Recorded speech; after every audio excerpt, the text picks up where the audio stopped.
Initiative 300 and the current camping ban in Denver. So the current camping ban, I would just say, is unconstitutional and immoral, unjust, all of those things. Turn the page, right?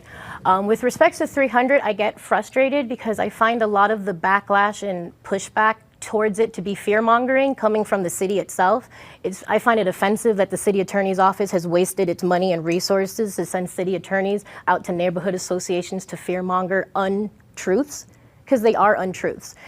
The camping ban does not make any other ordinance that exists that it legalizes an activity all of a sudden legal. It doesn't do that. And to say that it does that is fear-mongering. It's to tell people, be scared of these homeless people. They're going to come and poop in your lawn. They can't do it. They've never been allowed to do it, and 300 doesn't allow it to happen. And what I find really disingenuous and somewhat patronizing and patriarchal is that there's so many people out there saying, well, it goes too far, and that's not really what the homeless need. And again, the homeless wrote this.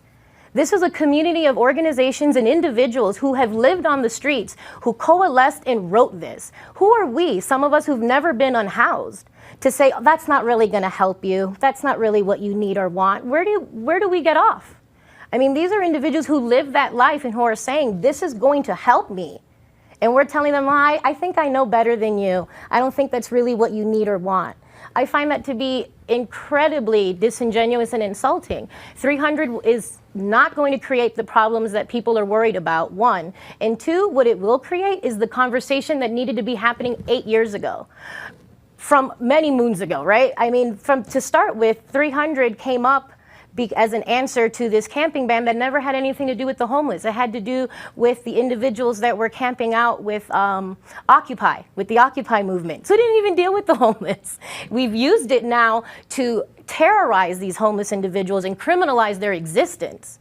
But it didn't even start with them. So to say 300 now doesn't solve the problems of homelessness, it was never intended to. It was intended to bring back human rights and dignity to these individuals that are unhoused.